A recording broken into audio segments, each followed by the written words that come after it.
Camp Pros. This is Oliver Cregan, Summer and Family Camps Director at YMCA Camp Jewel. And I'm Matt Hansberger, and I'm the executive producer of podcasting at Go Camp Pro, and you are listening to First Class Counselors. This is a series for camp directors to give to their counselors as they hire and prepare them for the upcoming summer. That's right. Oliver and I have this theory that camp counselors, you out there have a really important job at camp, maybe even the most important job at camp. And we want you to be the best you can because we know that kids love you and you are the reason why they come back to camp year after year. So we want you to be amazing. And that's why we do this podcast. Yeah. So listen and share with your friends so they can listen too. And then you guys can all make sure that every camper has a great time. But here today, we're going to cover one very specific topic. We're going to cover the essentials as fast as we can. It's the need to knows. The can't go without. The fundamentals. The basics. So what are we talking about today? We're talking about maybe one of the most basic things that you need to know as a counselor, and that is supervision. You are hired to watch the campers and make sure that they are safe. Safety is of the utmost importance. And if you've ever done a lesson on safety, the first thing that you learn about is look at what's happening, pay attention to what's going on, and then that way you can be a better caregiver. It's important that you understand at camp, you also are going to be in a position of something called in loco parentis. This is important to understand as a camp counselor because it means that you're going to be taking the place of the parents. This is actually a legal requirement here in the States when you become a camp counselor that says, hey, I'm legally in charge of making sure these kids are safe, taken care of, and their well-being is my responsibility. So with that being said, we're going to talk about making sure that you keep your eyes on the prize, which is that safety, and making sure that every single camper that comes to camp has that safety going on for them through your proper supervision. So with that being said, we're going to start off with breaking it down into some different levels of supervision or different types, really defining the world in the language of supervision that Matt and I know, and then we'll get a little bit more into the nitty-gritty about how we perform those things. So Matt, do you want to talk a little bit about maybe some of the things that we can talk about in our levels of supervision? For sure. I think just in a broad sense, supervision is the reason why we wanted to talk about this was I think it's one of those like spidey senses that you get as a camp counselor, and every good camp counselor has this sense where they know something is going to happen before it even happens, or they put themselves in a place where they can at least observe those things. So we're going to kind of talk, this episode isn't necessarily going to be how to deal with the problems that arise, but it's going to be how to get ready for those, because in some cases, how you deal with the problems that might arise while you're supervising, those are specific unto themselves. They might even be episodes that we spin off of this one. So I think the idea of levels of supervision is that, I think it's important, I guess, that we say this right off the top, is that first of all, your camp is going to have a policy on how you supervise, how many kids, if they're allowed to be alone or not, or how many kids per staff is around. Some camps are very specific. Some camps are a little more loose on it. There's no necessarily perfect way to do it. I think as long as you do it, follow those rules. And if you implement some of the strategies we're going to implement, or we're going to tell you about here, then I think that is like the perfect mix for this. So Oliver, what are like so we're talking about levels. How does it look in different contexts? Yeah, so levels is a great way to say it because it's the amount of engagement that you're really putting into it. I like to say that engaging supervision is the best supervision you can have. If you're playing a game with your entire cabin, or if you are sitting there talking with everybody at once and everyone's invested in what's going on, then you have won the battle of supervision, right? Really, the breakdowns in supervision typically come from the fact that you're trying to watch sometimes 8 to 10 kids who are over here and over there and up there and down there. So if you are looking all over the place to try and supervise your campers, it's really tough. So if you're engaging right off the bat, you're doing the best version of supervision because everyone's there. Now, making sure your supervision and your engagement are appropriate and what is appropriate for that age group as well is really important. And that we talk about in other shows, but engagement is number one. Be engaged. Matt, do you want to talk a little bit more about these levels as well? Yeah, I think that I think engagement is a great word, and I think that sometimes when when I was a camp counselor and I heard like to be engaged or like keep kids engaged, I think I often thought that I had to be the person to do that, or that meant like that I had to be like dancing and like being zany and crazy and always being the person to entertain kids. Whereas that's not the case. I think looking at engagement is making sure that kids are invested in at least something. And I don't want to say, we're not going to jump too far ahead, but I think that in every case, it's that a camper has an opportunity to choose to do something, to buy into something, or to choose to do something on their own, that you're providing good choices for those campers. And that sounds a little bit different than supervising, because we might think traditionally of supervising like just watching kids, but you know, a fine camp counselor, like a B- camp counselor, is going to watch those kids and be counting kids and making sure everything is fine. But you know, an A and an A+ counselor, or dare I say it, a first class counselor, right, is going to be doing some of these things. So Oliver, I think you had some thoughts on like different, what it looks like, the size of coverage and how that changes. Could you share more about that?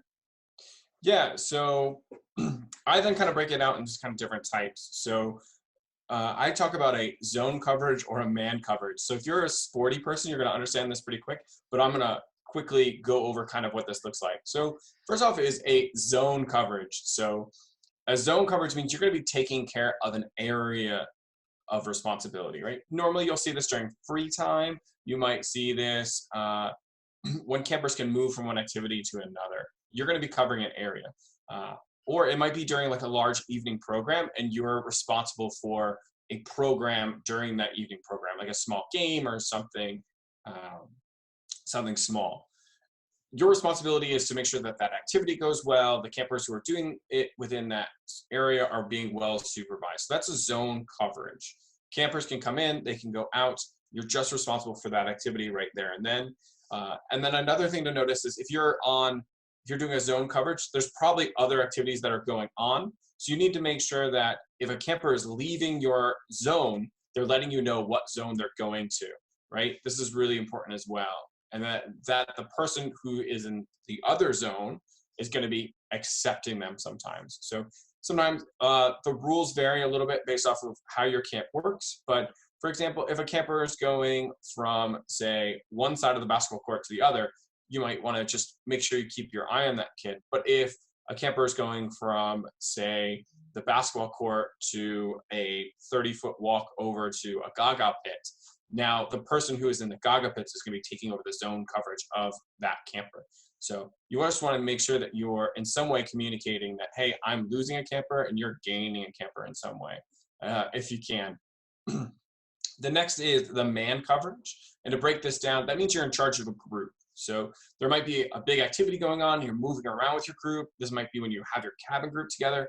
You're responsible for these kids, and they're not going to be leaving your group unless really there's something going on that they need to go and do, right? So like they might need to go to the bathroom, or they might need to maybe join another group, but that's being communicated. That's part of the responsibilities that are going on right then. And there you are in charge of these kids. You're man on man. So it's not going to change unless something is changing in your environment for the most part. So that's man coverage and zone coverage. And if you can get into the mentality of what coverage you're in, and not only that, but you're communicating with your coworkers and co-counselors what coverage is going on, then it's a lot easier. So know what times of the day you might be in zone coverage and what times of the day you might be in man coverage. And we'll cover those as we go down on our chart, kind of where we see that coming through. Yeah, Matt, do you have anything else you to add? I have a couple more, but I don't want to talk for too much in a row. Yeah, I think with all this, you touched on it, but I think the varying age groups is really important, and we could break down, I think like you said, we could break down how each of the different kinds of coverage looks for each age group. I think just like thinking about ages and knowing the characteristics. So we would call the youngest campers at the camp I grew up at, they were called peewees. And, you know, like a peewee can't leave your sight, right? Even in a pair or even in a triad, because they're just going to go. And as a camp counselor, I was like, oh yeah, I can trust them just to leave to go outside the cabin and hang the stuff up on the clothesline. They're going to come back. I think I was counseling like teens the week before, and I forgot that like Pee-wee campers get distracted sometimes, right? And then they ended up like down towards the water. And I was like, oh my gosh, thank goodness I had a co-counselor, right? Like that was dumb, not first class counselor Matt. And I think also back to the, like, just with those different ages, engagement looks different for those ages as well. Whereas like a teen might enjoy being by themselves. They might enjoy, maybe they're doodling or maybe they're making a bracelet, and that's totally fine for them. But a peewee or a junior, so I'm talking younger, like ages, 5 to 8 or 9, even if a camper's on their own in that way, then there might be something more emotional going on with them, because usually kids that age are a little more social. They don't know what alone time looks like yet. So just making sure that you are just aware of the differences within there. And one strategy usually doesn't fit for every age.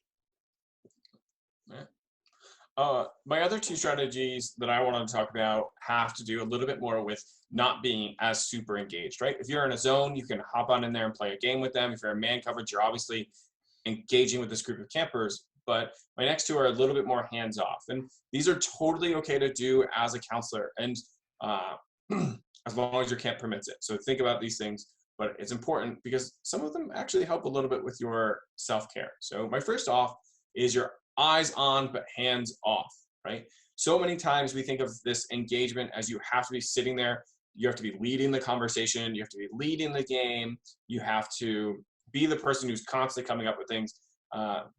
Sometimes you might see that campers are having an issue and you feel like you need to step in.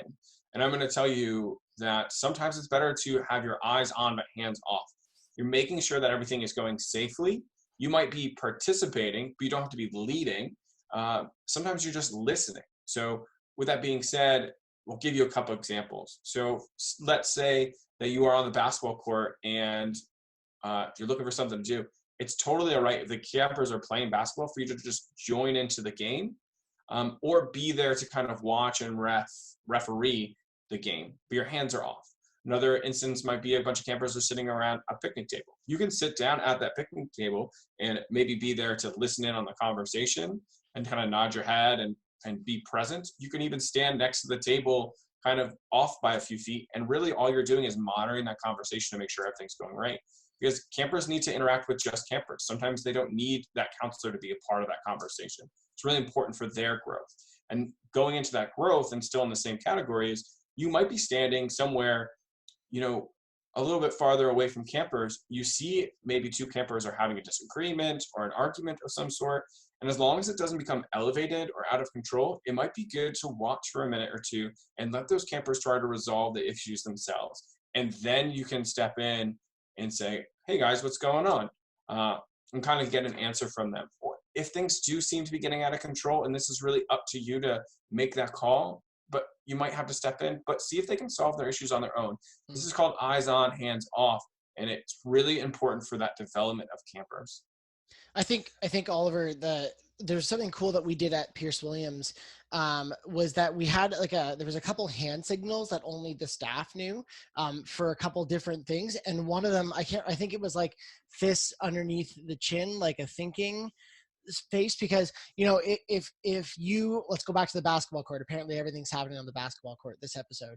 If Oliver's doing zone coverage on the basketball court and I'm kind of walking from place to place, if I'm either not with kids or if I'm even like a leadership staff and I'm not assigned to a group of kids at that point, let's say, and I see two kids getting heated, and Oliver has made the choice to observe the behavior but let the kids work on their problem solving abilities, which I think is, you're right, Oliver, it's so important.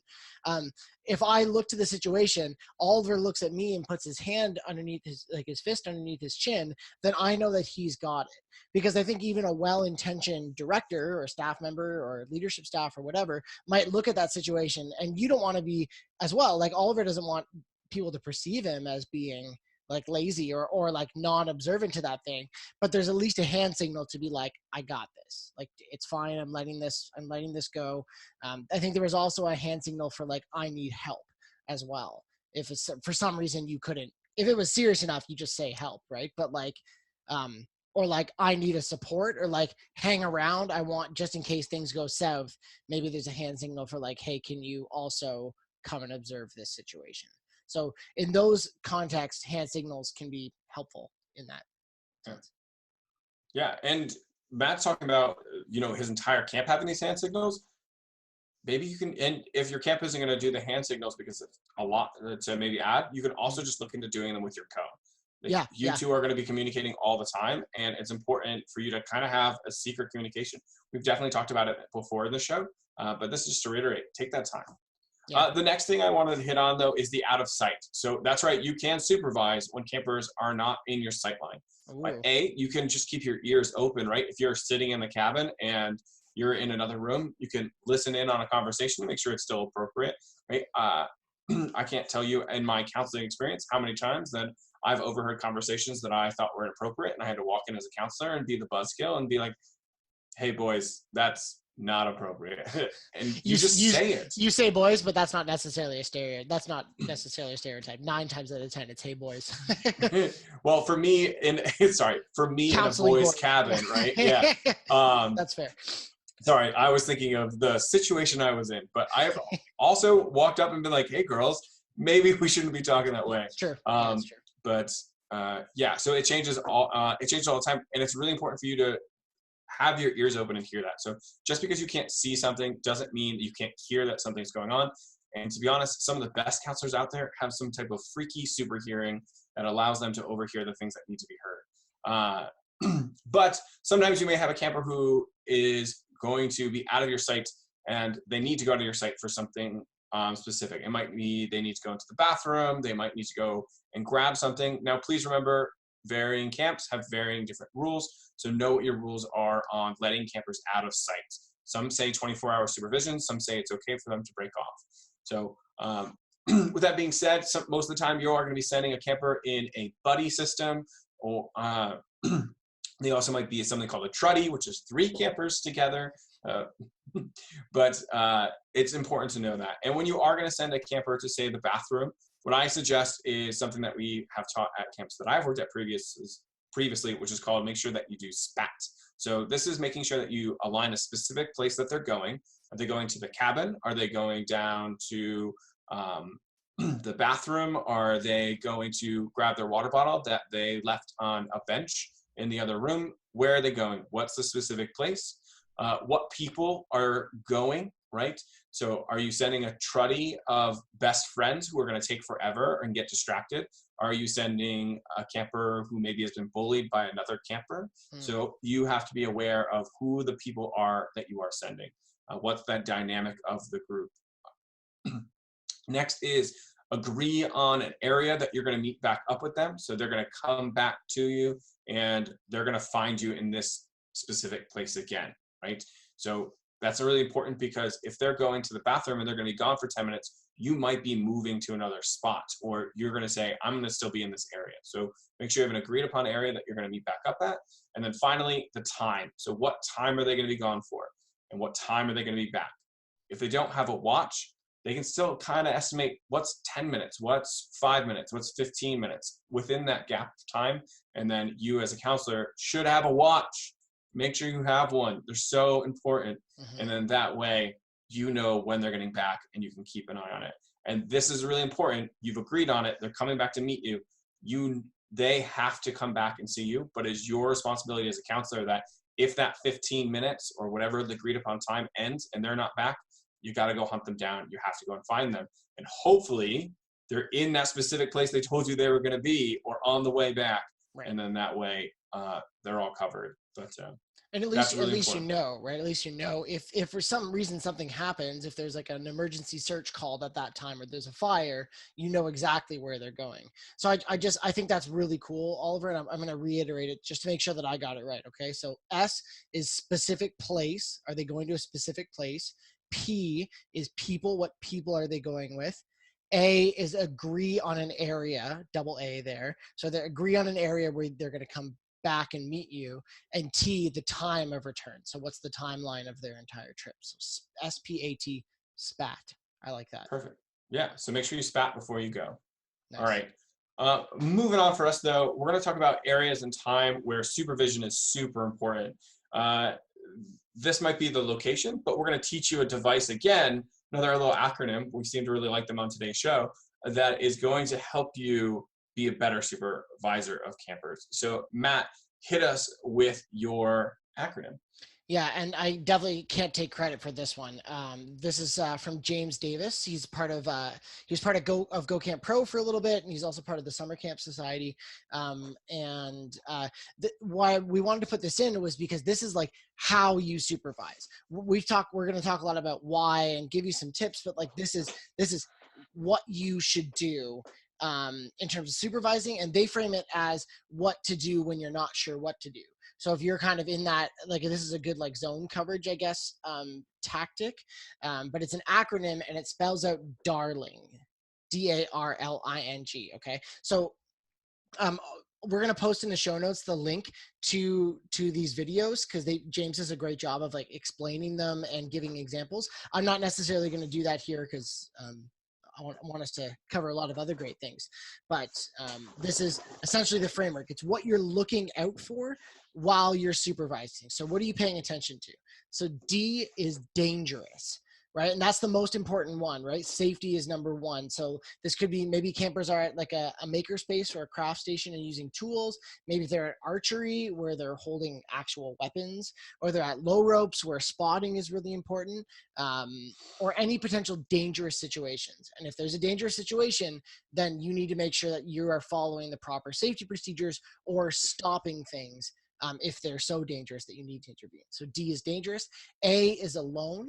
So if a camper is sitting by themselves, they could be feeling sad or bored. Like I said earlier, if they're a teen, maybe they're just doing something, but that's definitely something to check up on, is if a camper is alone. So dangerous, alone. R stands for rough play.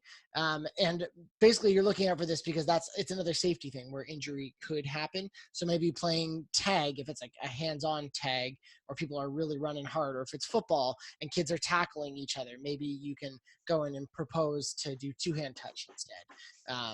Or I'm going to say gagaball like 3 times, or gagaball, however you want to say it. That like there's rough play that happens with that sometimes too, right? Because you're in a small space. So dangerous, alone, rough play. L is listless, which is another word for bored. So if a camper is bored or just simply waiting for the next opportunity or next thing to happen, then we want to give them an opportunity to jump into to engage in something, whether it's you doing or suggesting an activity or starting a conversation with them, helping them not be bored, because there's so many amazing things to do at summer camp. Is like, why should any kid ever be bored ever? So that's listless. I is intense competition, because intense competition can mean rough play, can mean dangerous. So again, goggaball. I always think of goggaball in there. And I'll give you a tip, a goggaball specific tip at the end of this show, just to keep you going there. So intense competition. N is needs help. And needs help isn't actually a camper who needs help. It's another staff member who might need help. So for instance, if another staff member is doing zone coverage or leading a game, maybe what you would call man coverage, I think, Oliver, then you can go and help them by helping kids listen. So if kids aren't listening, or there's like a lot going on, then that's a great area for you to go to help out in that way. And then if all of those are fine, if there's nothing dangerous, no kids are alone, there's no rough play, no one's bored or listless, there's no intense competition that needs further supervising, and no staff member needs help, then G is an opportunity to grow connections with a camper. And I'll touch on that a little bit later as well. But it's your opportunity to go and try to engage kids in a conversation, or spending just a few minutes to chat with them to find out about them a little bit, because that's your chance to grow a connection with another camper. Now, notice I say another camper, not another staff member, right? A good way I think James describes in the videos, he's like, for their camp, they said, if you look left and you look right and there's a staff member beside you and there's kids on site, then you should probably be in a different spot. So I thought that was kind of a cool way to think of it. And in my head, that would be a great framework to think of. So, yeah, so that's like the Darling framework, is kind of just that way, what you need to be thinking about. And that's like those spidey senses, right? And if an acronym helps you remember, if Darling, dangerous, alone, rough play, listless, intense competition, needs help, growing connection, if you could memorize anything as a counselor, I think that's one of the ones that would be very helpful to you. So Oliver, I think you were going to touch on Darling applies to anywhere where you're supervising, but I guess it changes a little bit based on the area and type of coverage that you're in. So what are some of the areas that we want to be considering that Darling mindset? Yeah, so I'm going to talk about 5 either locations or activities that really do buy into the zone coverage, man coverage idea, but also with the Darling idea, keeping that in mind while you're doing these things, like that safety aspect and everything. So to break it down, I'm going to go through them. We're going to talk a little bit about some of the importance of those areas and what they mean. So first off, I just want to talk about the waterfront. I think this is one of the most important areas on camp for supervision, obviously, because there's just that natural threat of the water, right? The big one here is we've talked about that out of sight and the eyes, not hands. This is one of those areas where out of sight really isn't acceptable. So don't think about sending your campers down to the waterfront if you can't see them, right? If a camper forgets their water bottle at the waterfront, typically your answer should be, we're going to have to get it tomorrow or something. Think about that situation, but really waterfront out of sight is really not an acceptable form of supervision, right? You want to make sure that they have eyes on them at all times. It might not be your eyes, but it's got to be somebody's. And I would say don't think that the lifeguards can handle everything, even if you're at like a free swim time, right? That it's not the lifeguard's job, yes, is to be looking after and counting every kids, and they have strategies for that, but you can make their job a heck of a lot easier if you are doing proper supervision and engaging kids and making sure that they're safe too. You can help them even if you don't have your lifeguard qualifications. Yeah, and Matt even brings up a really good point. The lifeguards are there in the waterfront, and they're primarily going to be in a zone coverage, right? They're going to be covering an area of the waterfront, scanning, and making sure that everything is safe within their zone. And they do keep their eyes open for everything that's going on the waterfront. And it's going to be your job to assist in that zone, right? So sometimes, if you ever played sports, you may hear that sometimes people will flood a zone. That means that they put more people in an area that they that the defense can handle. Your job as a counselor will be to be in that zone and to help those lifeguards or whoever else there with the flooding. Now, when you're outside of the waterfront and you're in the area around the waterfront, it is just as important for you to maybe cover a zone. Your camp might have a volleyball net. It might have a sandcastle area. It might have just a sit and chill area. It is just as important to have somebody in those zones as it is anywhere else on camp. Those are kind of free spaces. And sometimes people really forget about those areas when they're down at the waterfront because they're thinking so much about inside the gates to the waterfront that they forget about the area that doesn't have to do with just the water. So make sure you have people in those zones when you get down to the waterfront. And then remember, when you close a zone, you always want to do a roll call. And with waterfront, that's super important. When waterfront comes to an end, and from there, when one waterfront closes, you're pretty much going to go into a man coverage because you need to make sure you have all of your campers accounted for from your cabin. And then that count goes back to the waterfront. So while you are in a zone coverage, you also want to know where your specific campers are going during this zone time. So are they going into the deep end? Are they chilling on the water slide? Are they playing on the beach? Where are my campers at while I'm also kind of in this one section of the waterfront as well? So keep your eyes open. With the next area I want to talk about is meals. So you're going to be sitting at a table. You're going to be engaged in this meal with the campers. You're going to be sharing.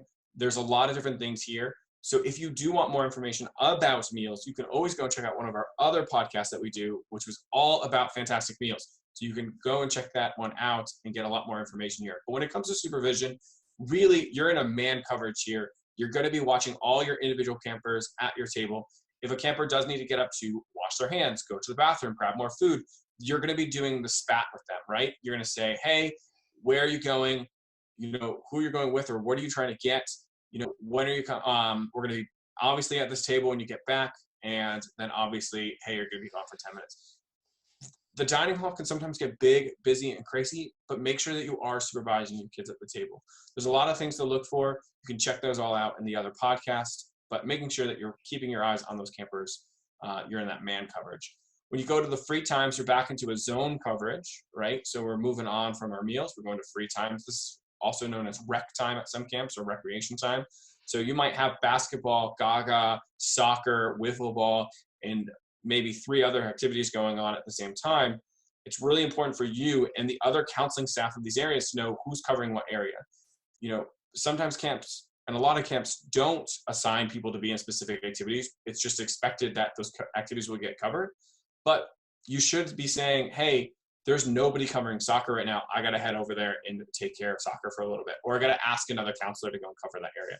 So during these free times, that zone coverage is really important. And then another really important part of about free times is your zones have an edge to them as well. So if you're on the soccer pitch and then there's a wooded edge to your camp, there's no campers that should be going into those woods probably, right? They have to stay in a visible area.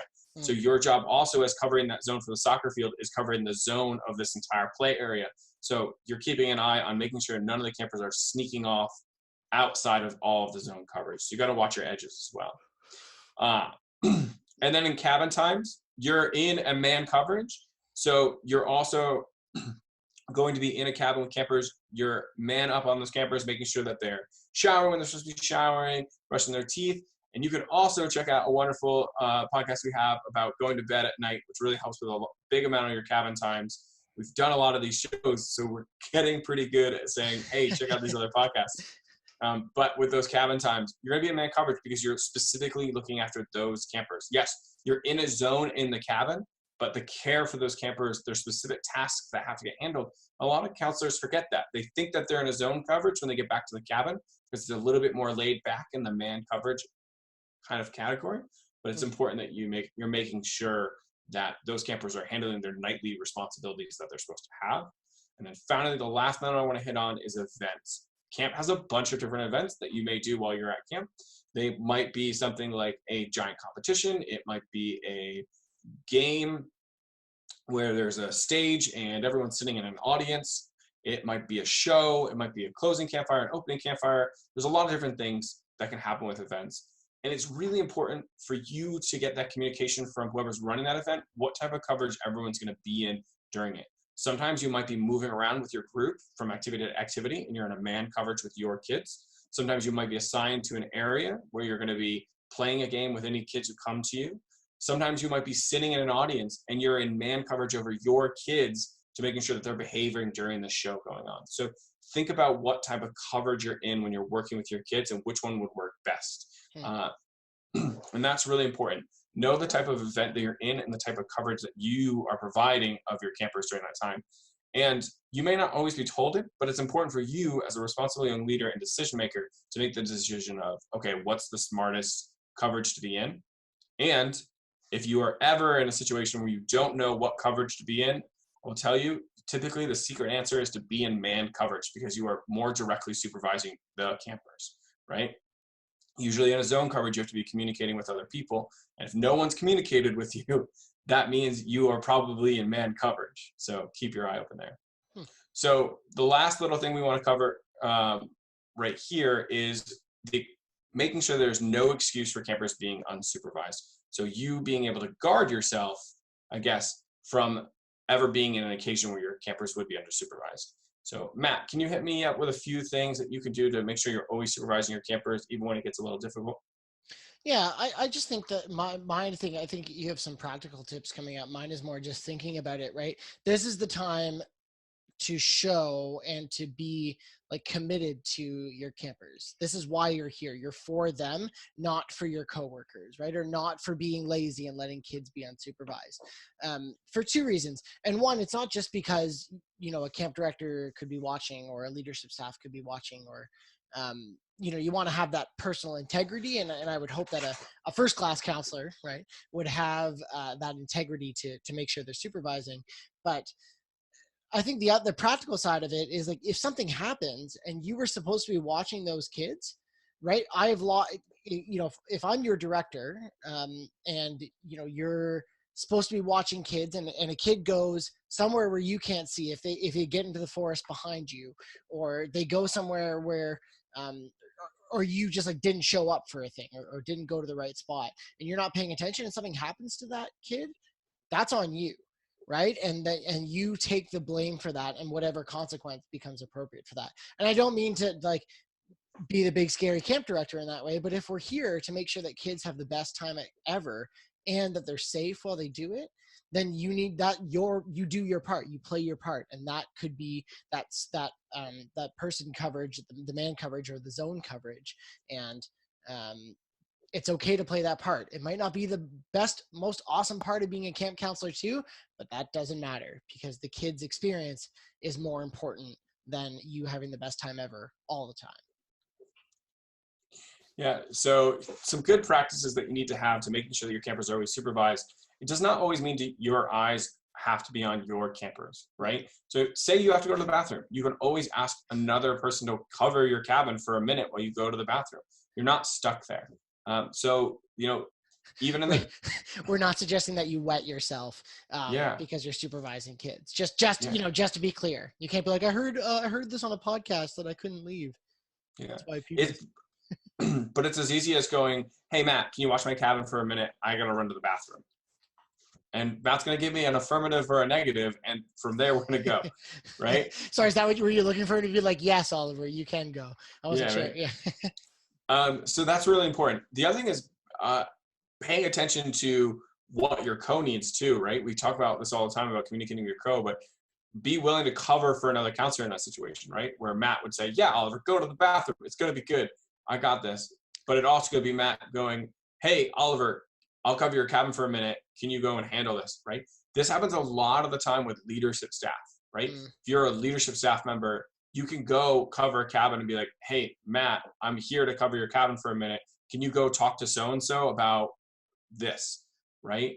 And that this could be evening program. It could be an activity that you're running that later day. It might be the director needs to talk to you about your paycheck because something got messed up with the stub, right? There's so many different things that are going on. It's totally okay for you to come over and cover for a coworker and be like, hey, I'll cover your cabin for 5 minutes so you can go and handle this. I see that that's important to you. One of my favorite ways I've seen people do this is if you have international staff on your team, a really great way to show some appreciation to them and say, hey, I'm going to cover your cabin for 5 minutes because I know that normally you don't get off until your time zone for your family is passed. So, right? It's a really great one to show appreciation and give somebody maybe some of that emotional comfort that they need of being able to call their family for 5 minutes when their family is still awake. Yeah. And I think again, like that, if you can do that and that doesn't interrupt anything, I think that's like one of the best things. I think in a future episode, perhaps soon, we're going to talk about like how to be the best coworker. And I really do like that. And I think that kind of support that you can offer to your co-counselors is really important. And what I would also say is that you doing this, and so we're going to say this, Oliver, but don't give up your responsibilities to help someone else as well, right? I've seen that where a counselor, this is back to the keener thing, Oliver. This is back to being a keener, where somebody who wants to help out so much that they forget about their responsibilities too. So even if you're getting coverage or doing that, just make sure that you're not giving up your own responsibilities first as well. Another point is make sure that you have as many eyes as possible. More eyes are typically always better. So keep eyes on if you can. So a good strategy for this is if you know you're maybe going to be on single coverage one day, so which means it's just you and your co is maybe off, plan to go to an activity where there's already going to be somebody there to help you out, right? Like say you're heading to the rock wall. The person who belays is another set of eyes. Yes, their job is to run the rock wall, but because they're there, you have another set of eyes who's assisting and can help you run an activity with your campers, and it helps you calm down. If you're a leadership staff member and you know that your counselor is going to be on single coverage, go be an extra set of eyes on them so they're not getting overwhelmed. These are all great things that you can do. And then finally, know when you have to make the move as a whole group. So say you're sitting in a position where you need to take all of your campers to the wellness hut because a camper isn't feeling well, right? If you're on that single coverage, you don't have another set of eyes. Yes, it's not fun for you to pick up all of your campers and say, hey, we all got to head to the health center so that, we can get there because somebody's not feeling so well. Know when you have to make the whole group move. Even if it's not the best move, it is the necessary one, and don't be scared to have to make it sometimes. All right. And then finally, we just want to talk about a few ways that you can make supervision more engaging. We're just going to run through these as quick as we can so you can get a good idea, some little tips and tricks that you can do to be more engaging. So Matt, do you want to we'll toss them back and forth and get through them? Certainly, yeah.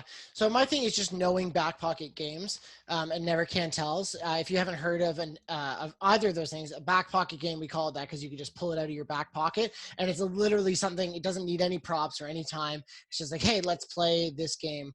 We should do an episode, I think, on back pocket games, like the best back pocket games, because I think I know like 40 of them, because that was something really big in our camp's culture, was to know these games.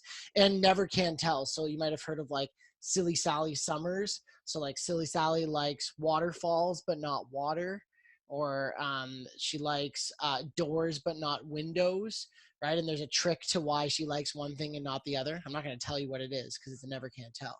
But knowing those things are just like great little points of connection. And I can't tell you how many times that I've entertained a group of kids by being like, there are 6 pink elephants on the roof and 40 pink elephants on the ceiling. And how many pink elephants? The answer is 4, by the way, but I'm not going to tell you why. So those are never can tells in back pocket games. There you go. I love competition, so I do a lot of little competitions with my campers. It might be something as simple as who can find me the most acorns on the ground. It could be something as simple as who can name the geese that are on the field. These really simple things are entertaining, right?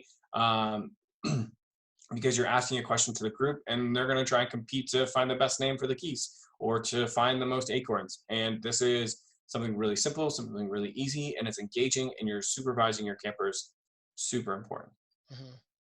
My next one, yeah. My next one is just like it's a mindset. Like playing with kids is totally fine, right? If you're in zone coverage, I think like zone coverage and man coverage, I'm not sure exactly how this fits in it, but like if you are playing 9 square in the air or we'll go back to gag ball.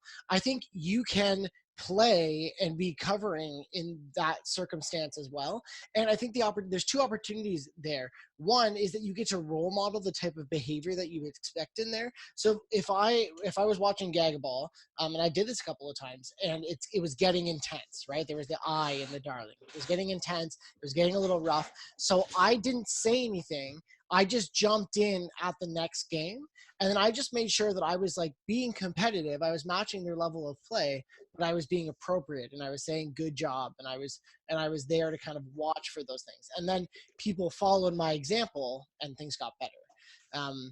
And the other thing is, like, if a camper wants to sit out in one of those situations, like if you're playing and a camper wants to sit out and they just want to watch, they just want some alone time, as long as they're within your field of sight, you can do that quick spat with them or just a quick check-in and be like, you're going to be right there? No problem. I think that's totally appropriate.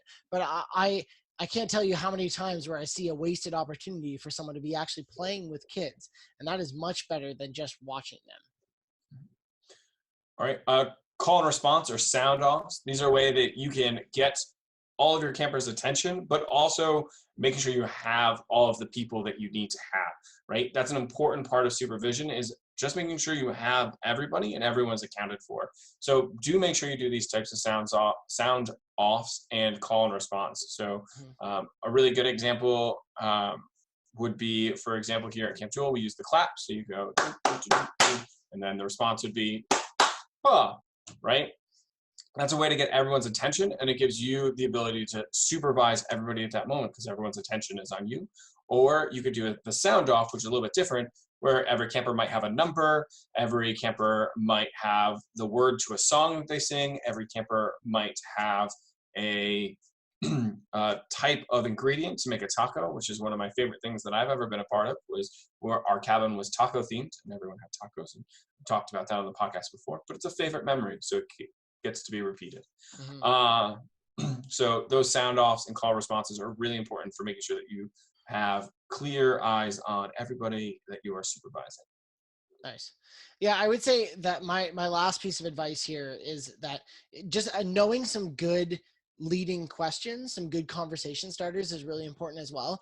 If that's not your natural gift, is to think of them on the spot, then take some time to brainstorm them. That could be a get ready all on its own, is to think of some.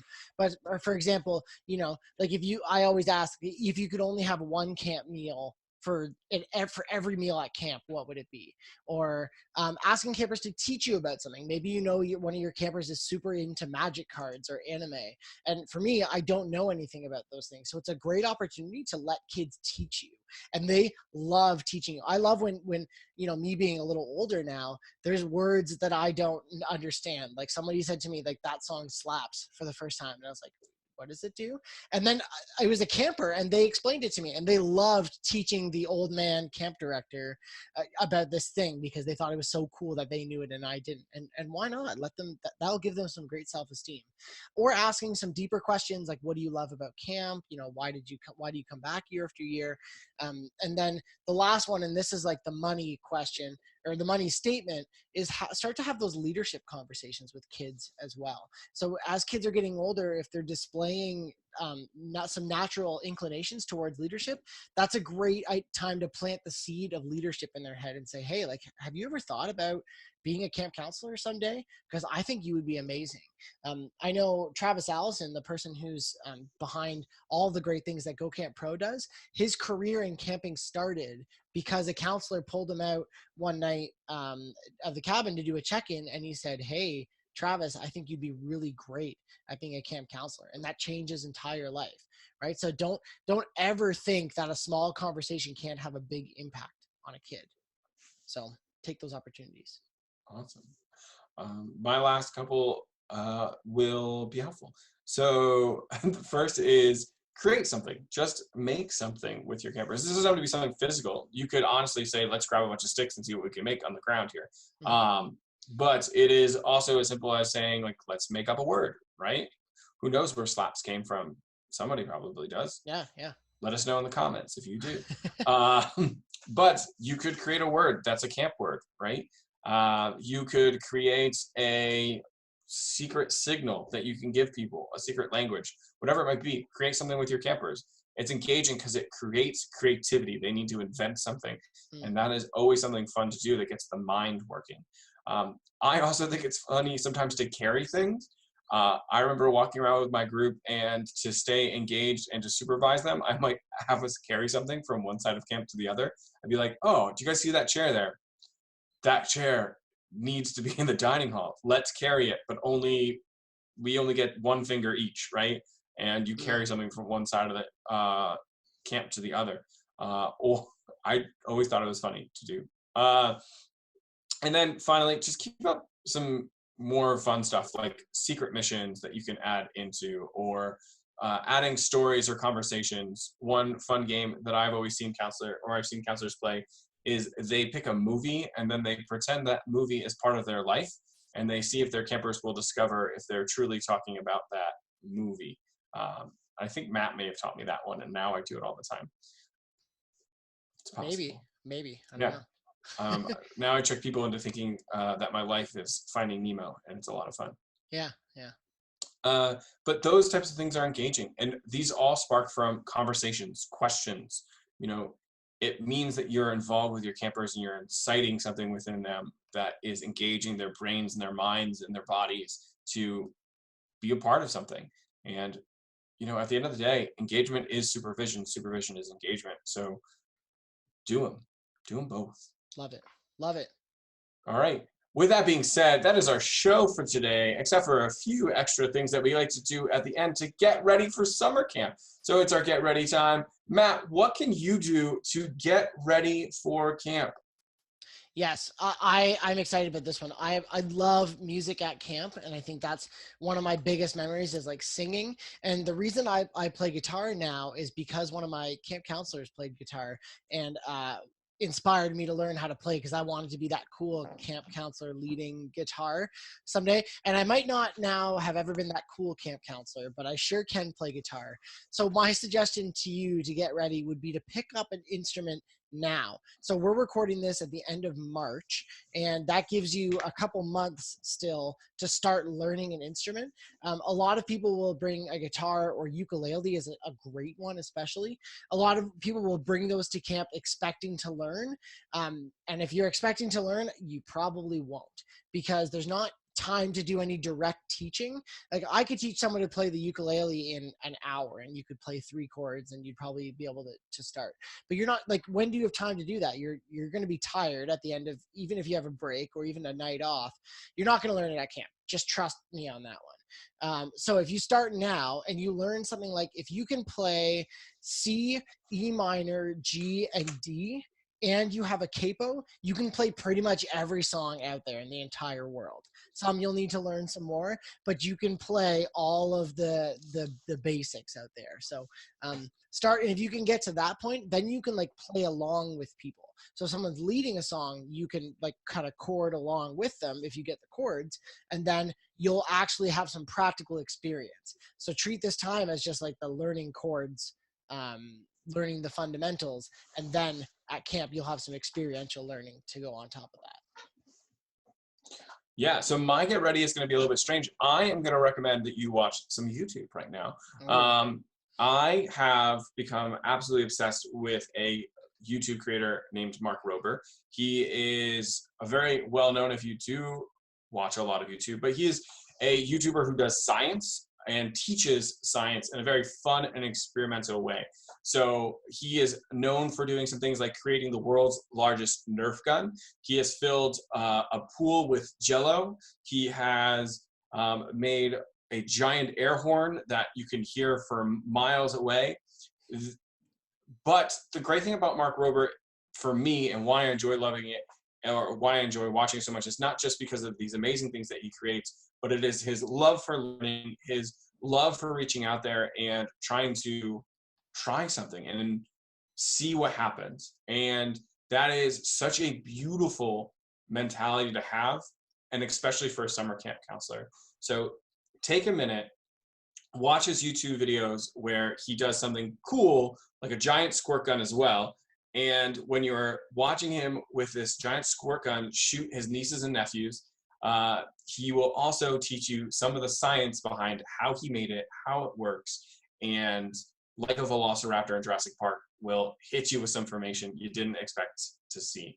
And that's a Mark Rober reference if you watch. He is also currently, because I'm such a Mark Rober fan right now, he is also, because of things that are happening in the world, like Matt said, this is during March 2020, where we are dealing with things like COVID-19.